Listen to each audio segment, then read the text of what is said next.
Welcome to Lesson 3, Adopting the Mindset.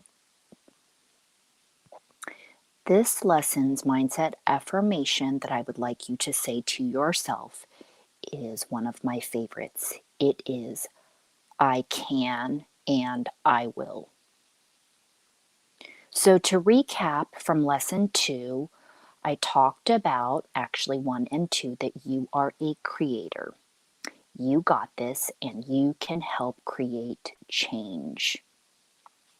Okay, so now that you've learned that part and that you can move mountains, in this lesson, we're going to talk about creating the discipline needed for this type of mindset and lifestyle and way of being.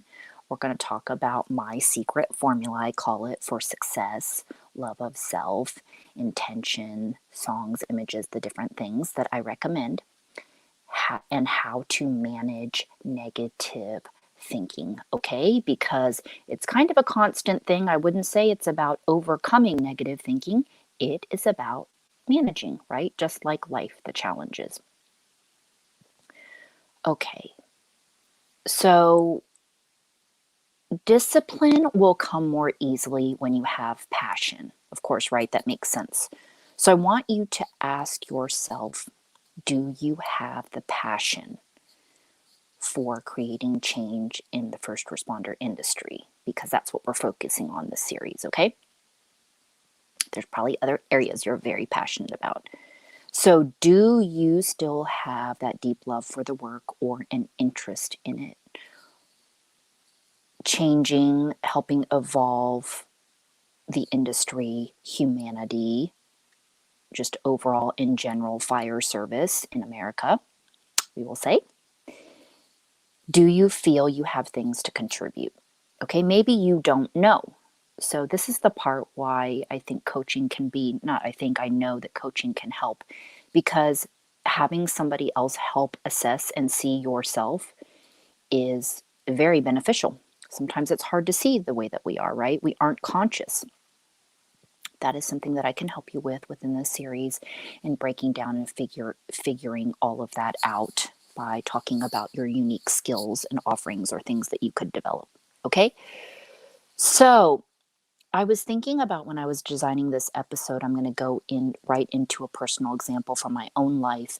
And again, this is starting from scratch if none of you have really heard my story before, but I would have never really said that I thought that my thinking and my thought patterns and my beliefs and all of that sort of stuff was negative, but I might use the word as pessimistic. And so I look back at all that time with my punk rock attitude, hatred for the world and different things like that, social injustices. And that's why my punk rock music was so supportive to me, because there were like-minded people in there as well, kind of upset about what's going on in the world. And I expressed it through music. So I would always laugh, and looking back in it, I laugh at myself looking at people, maybe that were hugging or something. And I would think to myself, look at them all acting like they like each other and they're all happy and shit. Like, what do they got to be happy about? And I laugh at that now, because I always believed in love and felt like I was a loving person, while I like a lot of us, made a lot of judgments on others because I was kind of a snob, right? I talked to everybody, but I was still very just set in my ways in terms of, certain things I believed and how I looked at people. And so kind of jerk attitude in that respect. And so when somebody asked me years ago, how did you come to think or know that, positive thinking was a good thing? And it made me think back, is not only that I knew that I create, but that I found a solution for a problem. And I will give the example really briefly, is that the landlord slash boss of where I was renting a room at as an esthetician I would consider him a difficult personality. And I knew that I had potential to grow there and build clients, so I wanted to stay there. I don't know necessarily that I would say that it was a toxic environment, because he was a good man to me, maybe not so much of his wife, but I wanted to be there. I wanted to grow, and I knew that I wouldn't stay there forever. My only thing is, I think I stayed there a little bit too long. So, just like any relationship in life, I had to push through it. And to make a long story short, a challenge that I did have with him is that when I would come in the morning, my room would be overly hot, like a sauna in there. And I would always ask him to turn it down, and he would always kind of make a comment about it and like just wouldn't do it or blame me or why don't you come in early? Why don't you open your door? All these sorts of things I did anyway. And so I had to find a way, like, how am I going to deal with this dude? So finally, basically, I just stayed calm and I repeated the question.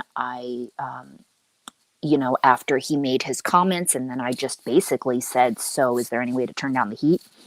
And he kind of stomped off and turned it down, and never really had very much of an issue after that again. But that was one of my I guess, experiences that I can remember. Like, hey, that worked. I didn't get anxiety. My heart wasn't beating fast. I just did it. And so that's just one example, and I have many examples of situations like that in dealing with other people. And so I wanted to share that with you because it almost became like a game when I realized, that I could get really the result I wanted, right? I wanted to be able to turn down the heat in the room and not have to have a problem every time that I was dealing with this. So I had to find a way.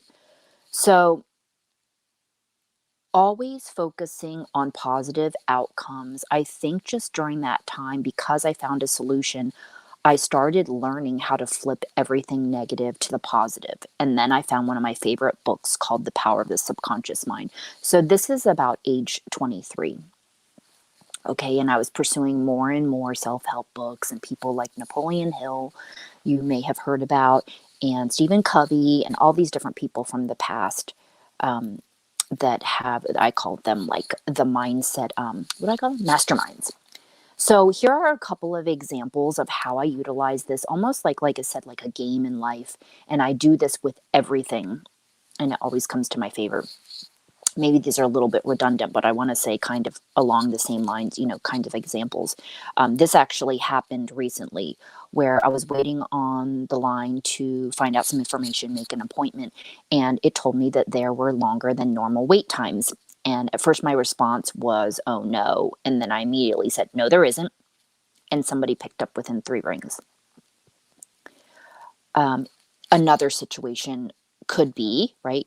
You have missed the cutoff date for that. And then I would think to myself, no, I didn't. And then it would work out, right? Another statement, you might not get there in time. Yes, I will.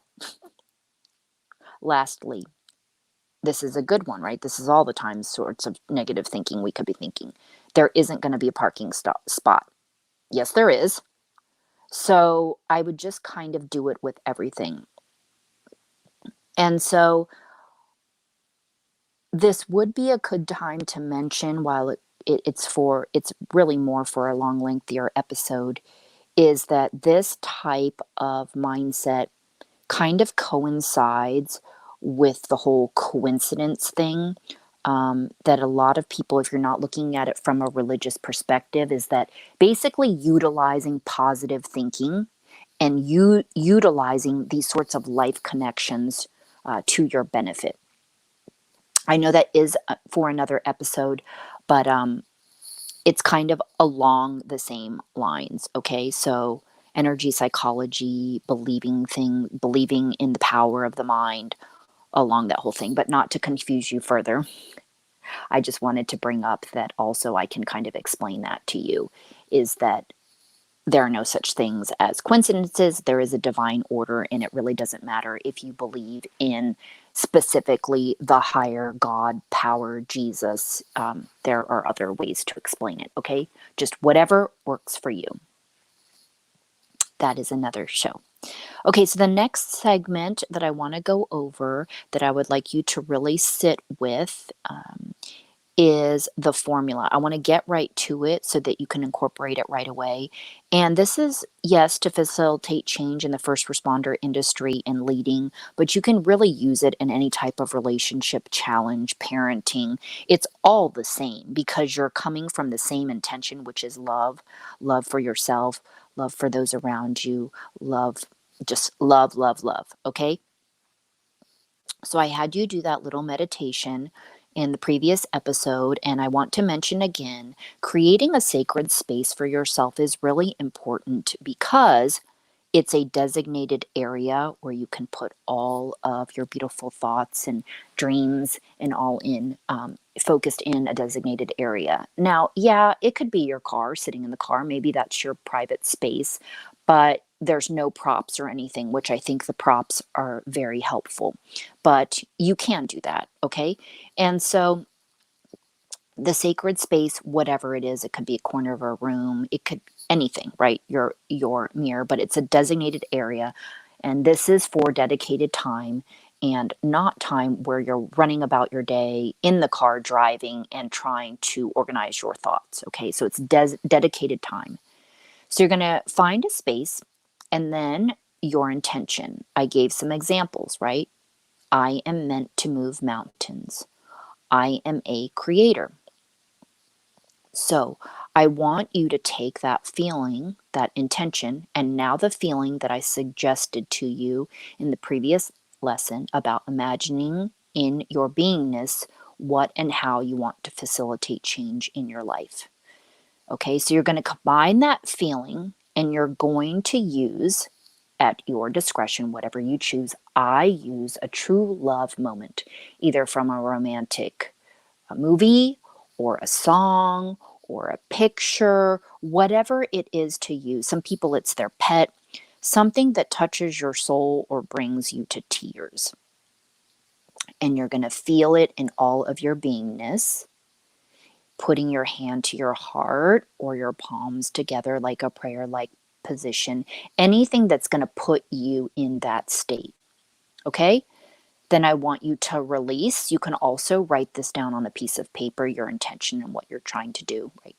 You want to release it and put it out there and you act as if it's already happened.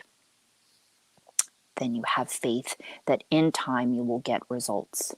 Okay, it's really important for you to create these feelings in your body. So whatever is going to get you to this place, I'm not saying that it won't work. It's just going to work even more better and just better and more effectively because you really want to get in your subconscious. And a lot of things block our subconscious and prevent us from moving forward.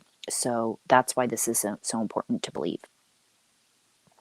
Okay, I know that was a lot of information, but here we go. The last part of the section of this lesson that I wanted to also talk about because this is something that's going to affect your formula and your whole moving forward towards change. Okay, and that's the managing of negative thoughts and words.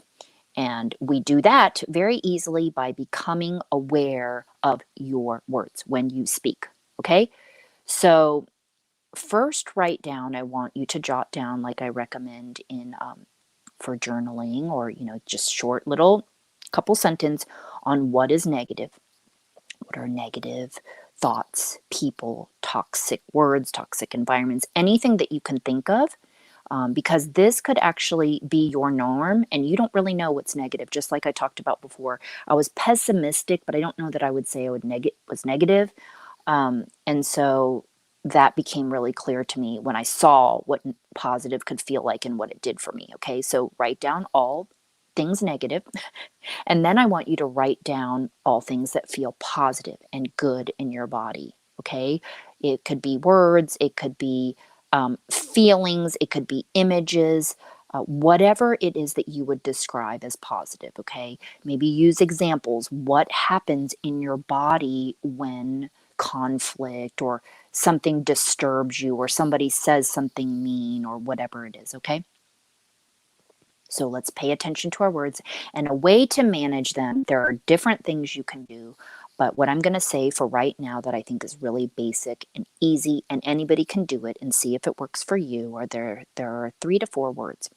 Okay, love could be one, right? Just love. Say over and over again like a broken record. Next, cancel or delete. You would just say cancel, delete, cancel, delete, cancel, delete, just over and over and over again. And then the word stop. That one's really good because when I start to go into my repetitive negative thinking, that is a really good one. Lastly, some phrases from, I'm going to start with positive to negative, are examples like I can instead of I can't. It's possible instead of it's impossible. I make time instead of I don't have time. This is easy instead of this is hard. And then lastly, I want to say practice, practice, practice daily. It's the only way you're going to get good at any of this. And yes, I know that there will be parts where you feel like you keep reverting back or you keep doing the same sorts of things. And that's why this has to be a part of your beingness and really, really retraining your brain differently. So many things around us can make us just go into negative thinking in our past and our upbringings and all this sort of stuff. Okay, so to recap the lesson, we talked about awareness, positive thinking, how it's going to help you in addressing the difference between negative and positive. We talked about my formula and how important it is to have passion, intention, and I recommended sacred space. Okay, the props could be, like we said, in your mind, movie, music, pictures, incense, candles, essential oils, whatever, an item, whatever feels good to you. Okay. Then lastly, I want you to listen to yourself when you speak and pay attention to any sorts of negative things, negative words that might hold you back. Can't is one of those words. Definitely on that list. Okay, so let's take these baby steps forward, and I will meet you in lesson 4 where we're going to talk about assessing your worth and what that all means and how it's going to benefit you when you learn little more about it. Thanks for listening.